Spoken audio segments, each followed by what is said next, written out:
నమస్తే. Welcome to our channel. నేను ప్రియాంకర. ఇప్పుడు ఏదైతే ఇరాన్, ఇజ్రాయెల్, అమెరికా ఈ 3 దేశాల మధ్య యుద్ధ వాతావరణం ఇప్పుడు అందరిని భయభ్రాంతులకు గురి చేస్తున్నాయి.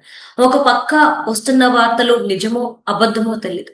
నిశ్శబ్దంగా ఉన్న భారతదేశంపై అగ్రరాజ్యానికి సంబంధించిన కొంతమంది అధికారులు ఏవైతే ప్రచారాలు చేస్తున్నారో, అవి వాస్తవాలో, అవాస్తవాలో తేలేపాటికి ఈ ప్రచారం అనేది కూడా ప్రజల్లోకి వెళ్తుంది.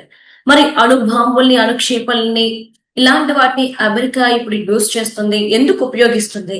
ఇరాన్ నుండి అసలు అమెరికా ఏం కోరుకుంటుంది? అక్కడి వినాశనాన్న, లేదంటే ఆ దేశం మీద పట్టున? ఈ వీడియోలో తెలుసుకుందాం. మనతో మాట్లాడడానికి మన్నెం కోటేశ్వరరావు గారు ఉన్నారు. ఈయన అంతర్జాతీయ రాజకీయ నిపుణులు. మరి ఆయనతో మాట్లాడి మరిన్ని విషయాలు తెలుసుకుందాం. నమస్కారం సార్. నమస్తే సార్, అంటే అమెరికా ఏదైతే ఇరాన్ మీద దాడులు చేస్తుందో అసలు తన టార్గెట్ ఏంటి? అంటే ఆ దేశం మీద పట్టా, లేదంటే ఇంకేదైనా ఎక్స్పెక్ట్ చేస్తుందా? ఇవాళ మనం మాట్లాడుకునే సమయానికి ఇరాన్ మీద అమెరికా, ఇజ్రాయెల్ దాడి 6వ రోజు నడుస్తూ ఉంది. ఇప్పటికీ దాడులు, దానికి కౌంటర్ గా ఇరాన్ కూడా దాడులు చేస్తూ ఉంది. తాజా పరిణామం ఏమిటంటే, ఇరాన్ మీద దాడి చేయడానికి మన నౌకా స్థావరాలను భారత ప్రభుత్వం అమెరికాకు అనుమతించింది అనేటువంటిది అమెరికాకు చెందినటువంటి ఒక సీనియర్ అధికారి ఆయన చెప్పాడు. అదే విషయం అమెరికాలో ఉన్నటువంటి మీడియాలో, సోషల్ మీడియాలో పెద్ద ఎత్తున వైరల్ అవుతా ఉంది. భారతదేశం లేదు, అలాంటిది ఏమీ లేదు, మేము అలాంటి అవకాశం ఇవ్వలేదని చెప్పేసి భారత ప్రభుత్వం ఖండించింది. అయితే ఇది ఎందుకు ఈ విధమైనటువంటిది వచ్చింది, దీని వెనకాల ఉన్నటువంటి ఉద్దేశం ఏంటి అనేటువంటి దాన్ని ఇప్పుడు మొత్తం కూడా అందరూ చర్చిస్తున్నటువంటి సమయం. దీనిలో మంచి చెట్లు ఏమిటి, కావాలని చేశారా, లేకపోతే భారత ప్రభుత్వం ఏమైనా లొంగిపోయిందా, ఇలాంటివన్నీ కూడా ఇలాంటి సమయాల్లో సహజంగానే తలెత్తేటువంటి ప్రశ్న. ఎందుకు అంటే, మన విశాఖపట్నంలో నేవీ మేళా లాంటిది, లేకపోతే విన్యాసాలు జరిగాయి. ఆ విన్యాసాలకి దాదాపు 80 దేశాల నుంచి నౌకలు ఇవన్నీ కూడా వచ్చి పాల్గొన్నాయి. అందులో ఇరాన్ నుంచి వచ్చినటువంటి ఒక నౌక కూడా దానిలో ఉన్నది. అది వార్షిప్. అది విశాఖపట్నం నుంచి తిరిగి వెళ్తుండగా శ్రీలంక సమీపంలో, శ్రీలంక జలాల్లో అది ఉన్నప్పుడు దాన్ని నిన్న లేదా మొన్న రాత్రి కానీ అమెరికా పేల్చివేసింది. ఆ పేల్చివేసినటువంటి దానిలో దాదాపు 130 మందికి పైగా అందులో సైలర్స్, నావికులు ఉన్నారు. అందులో 80 మంది వరకు చనిపోయారు. ఒక 32 మందిని రక్షించారని చెప్తున్నారు. ఇంకా వివరాలన్నీ కూడా పూర్తిగా రావాల్సింది.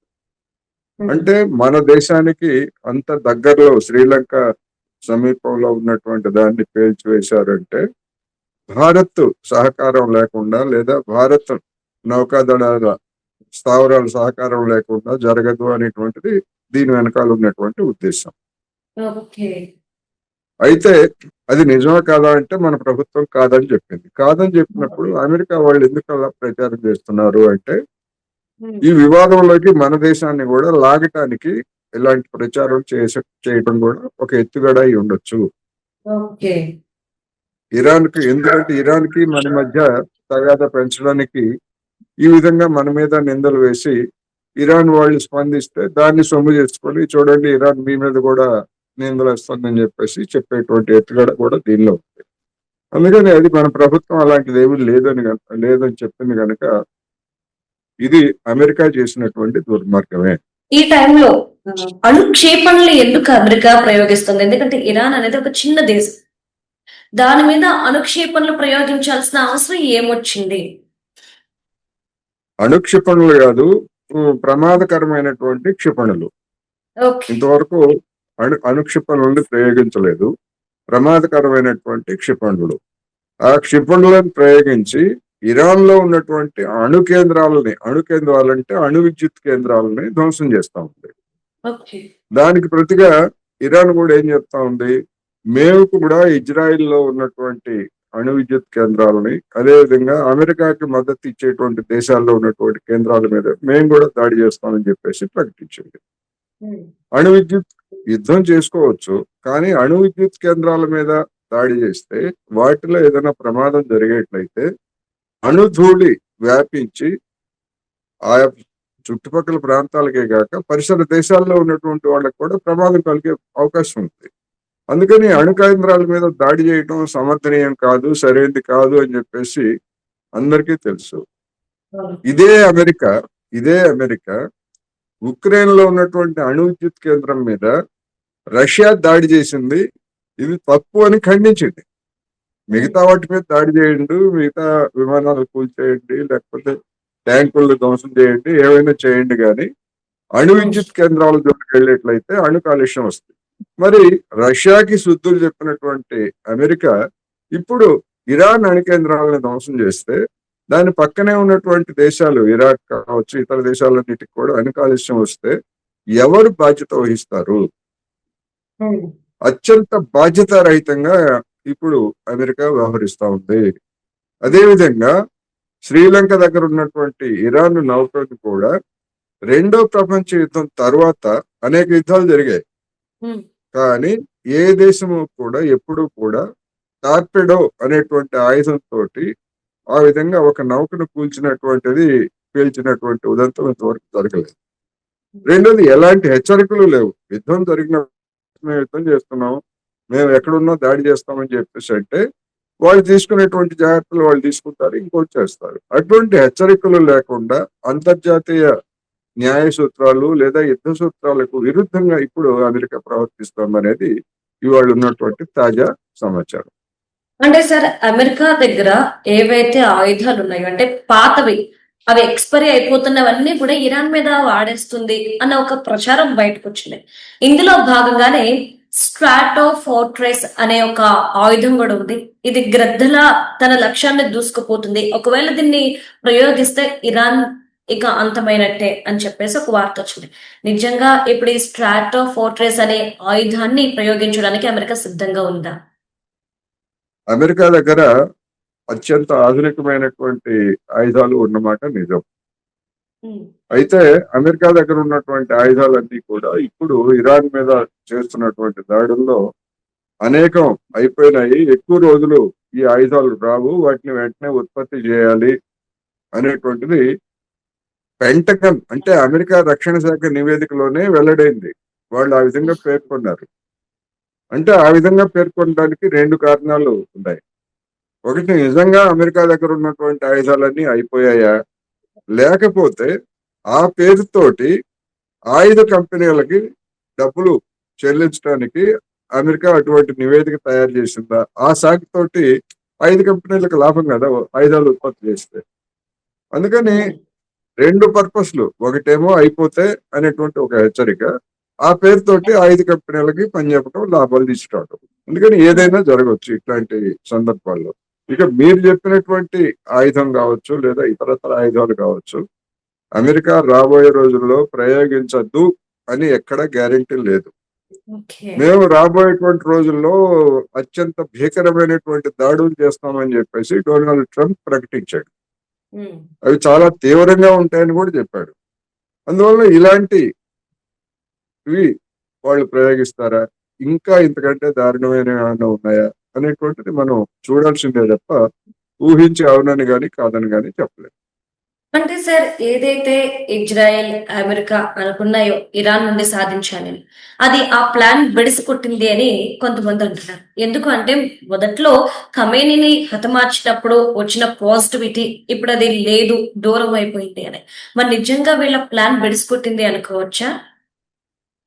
అంటే అమెరికా మొదటి నుంచి చెప్తా ఉన్నది ఏమిటి, ఖమేనీని అధికారం నుంచి తొలగించాలి అనేటువంటి చెప్తా ఉంది. ఆ తొలగించకపోతే మేమే చంపేస్తాము అని కూడా చెప్పింది. వాళ్ళు చెప్పినట్టుగానే ఖమేనీని హత్య చేశారు. హత్య చేసిన తర్వాత ఇంకా ఇరాన్ మీద దాడి చేయాల్సినటువంటి అవసరం ఏమొచ్చింది? అతను తొలగిపోయాడు, వేరే వాళ్ళు వస్తారు. అందుకని ఎందుకు దాడి చేయాలి, ఎందుకు యుద్ధం కొనసాగించాలి అని సామాన్య జనంలో కూడా వచ్చేటువంటి పరిస్థితే కదా. ఇప్పుడు అమెరికాలో అసలు యుద్ధం చేయటాన్నే 175% మంది అమెరికాలో వ్యతిరేకిస్తున్నట్టుగా సర్వేలు తెలియజేశాయి. ఈ యుద్ధం ఎందుకు మనం చేయాలి? మన సైనికుల్ని ఎందుకు ప్రాణాలు అర్పించాలి? ఇప్పుడు ఇరాన్ ఏం చెప్తా ఉంది? 650 మంది అమెరికా సైనికుల్ని మేము చంపేశామని చెప్తా ఉంది. నిజంగా అంతమంది సైనికులు కనుక చనిపోతే అమెరికాలో గగ్గోలు పెడతారు అక్కడ ఉన్నటువంటి జనం. ఎవరి కోసం వీళ్ళని చంపేశారు మీరు? దీనివల్ల అమెరికాకు వచ్చేటువంటి ఆర్థిక పరమైనటువంటి లబ్ధి ఏమిటి? మనకు లాభం లేకుండా ఎందుకు మీరు ఇట్లా ప్రాణాలను బలిపెడుతున్నారు అనేటువంటి ప్రశ్న వస్తుంది. అందుకని ఈ సందర్భంగా ఏం జరుగుతుంది, ఏమిటి, అటెంతమంది చనిపోయారు, ఇటెంతమంది చనిపోయారు, ఎంత నష్టం జరుగుతా ఉంది అనేటువంటిది అప్పుడే మనకి తేలదు. కానీ అంటే సార్ మీరు ఆర్థిక పరమైన లబ్ధి అన్నారు కాబట్టి అమెరికా ఏం చేసినా తనకి లాభం చేకూరే విధంగానే చూసుకుంటుంది. లాభం లేదు అంటే ఆ పనులకు తలదొట్టదు. మరి ఇంత యుద్ధం చేస్తుంది, ఇన్ని బాంబులు వేస్తుంది అంటే ఖచ్చితంగా ఏదో ఒక లాభం అమెరికాకు ఉంది. ఆ లాభం ఏంటి? ఈ ఫినాన్షియల్ గానేనా? లాభం 2 రకాలు. ఒకటి, వెనిజులా అధ్యక్షుడు మదురోని కిడ్నాప్ చేసి తీసుకుపోయిన తర్వాత డొనాల్డ్ ట్రంప్ ఏం చెప్పాడు? వెనిజులాలో ఉన్నటువంటి ఆయిల్ అంతా మాదే, మేము స్వాధీనం చేసుకున్నామని చెప్పాడు. ప్రపంచం మొత్తం మీద 100 లీటర్ల చమురు ఉంటే అందులో 25 లీటర్ల చమురు ఒక్క వెనిజులాలోనే ఉంది, 4వ వంతు. అంత పెద్ద మొత్తాన్ని స్వాధీనం చేసుకున్న తర్వాత దాన్ని ఎగుమతి చేసి లాభాలు పొందడానికి వెనిజులా అధ్యక్షుడిని కిడ్నాప్ చేశారు. ఇప్పుడు ఇరాన్ మీద దాడి చేయటం కూడా అక్కడ ఉన్నటువంటి ప్రభుత్వాన్ని తొలగించి తన తొత్తు ప్రభుత్వాన్ని, అంటే తన ఏజెంట్ ని అక్కడ పెట్టి అక్కడ ఉన్నటువంటి ఆయిల్ ని కూడా కొట్టేయడం అనేటువంటిది లక్ష్యం. ఆర్థికంగా, రాజకీయంగా ఏమిటి అంటే ఇరాన్ అనేటువంటిది ఆ ప్రాంతంలో పశ్చిమాసియాలో అమెరికాను వ్యతిరేకించేటువంటి దేశం. ఆ వ్యతిరేకించేటువంటి దేశాన్ని దెబ్బతీసేట్లయితే ఇక ఆ ప్రాంతంలో తాను ఏం చేసినా ఎదురు చెప్పేవాళ్ళు ఉండరు.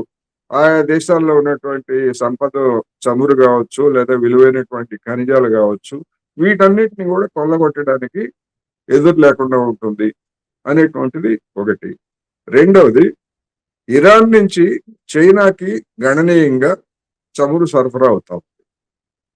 ఆ చమురుని కనుక చమురుని అమెరికా స్వాధీనం చేసుకొని ఆ చైనా కనుక అమ్మటం నిలిపేసేట్లయితే చైనా ఇబ్బంది పడుతుంది. ఆ విధంగా చైనాను కూడా ఇబ్బంది పెట్టొచ్చు అనేటువంటి ఎత్తుగడ కూడా దానిలో ఉంది. అందుకని ఇట్లా రకరకాల కారణాలతోటి రాజకీయ పెత్తనం, ఆర్థికం, చైనాని ఇబ్బంది పెట్టడం. చైనానే ఉంది, మన దేశాన్ని కూడా ఇబ్బంది పెట్టొచ్చు. మనం కూడా 40% ఆ ప్రాంతం నుంచి దిగుమతి చేసుకుంటున్నాం, ఇరాన్ నుంచి కాదు కానీ మిగిలినటువంటి దేశాలు. అందుకని ఎవరినైనా ఇబ్బంది పెట్టడానికి, ఎవరినైనా లొంగ తీసుకోవడానికి, తాను లాభపడటానికే అమెరికా ఏ యుద్ధం చేసినా దాని లక్ష్యం అదే. ఇప్పుడు ఇరాన్ లో కూడా జరుగుతున్నది అదే. Thank you so much sir.